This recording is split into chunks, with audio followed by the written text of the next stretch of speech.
Hi guys and welcome back to Slice of Mike. Today we're talking about a topic that I consider myself to be one of the world's leading experts, if not the world's leading expert on, and that topic is negativity. I was inspired to make this video in part because I have two books on my TBR right now that I'm not very excited to read, but I have them still from the library, and I was thinking about why I got them out. And the two books that I have are Glass Sword by Victoria Aveyard and Crown of Midnight by Sarah J Maas. Let me just insert a small disclaimer here and say nothing against these authors or their books.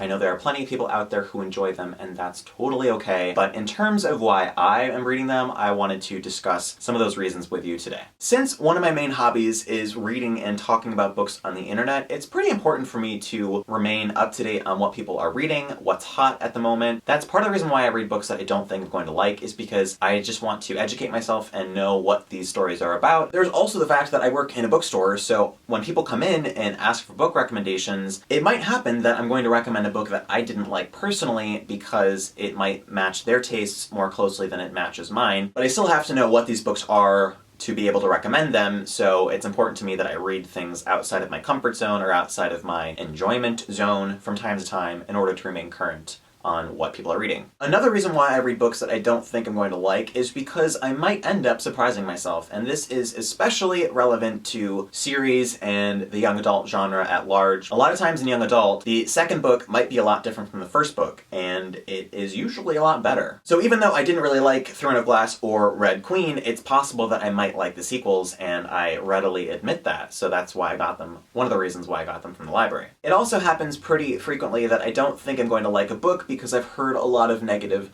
reviews or comments on that book just from being here on BookTube. It is hardly ever the case that people on BookTube are split equally between liking a book and not liking it. We tend to go either one way or the other, and if I just go off of what I've heard people say about it and avoid the book altogether, I would be robbed of that experience by not reading it myself. The final reason why I think it's important to read books that you don't expect to enjoy is because it usually ends up being fun. If I find myself really disliking a book, my stakes in enjoying the book are so low that I'm able to sit back and enjoy it and kind of be entertained by it as opposed to feeling the need to be critical of that book or read it on a critical level. This happens sometimes in buddy reads where I am not enjoying the book at all, but maybe the person that I'm reading it with is enjoying the book, and then I feel the need to somewhat censor myself and not be as open about my feelings of negativity towards that book as I want to be. But then other times, in a buddy read, for example, if I'm reading it with Mari from My Name is Mighty Nez, that doesn't really apply, and we just end up having fun talking about the book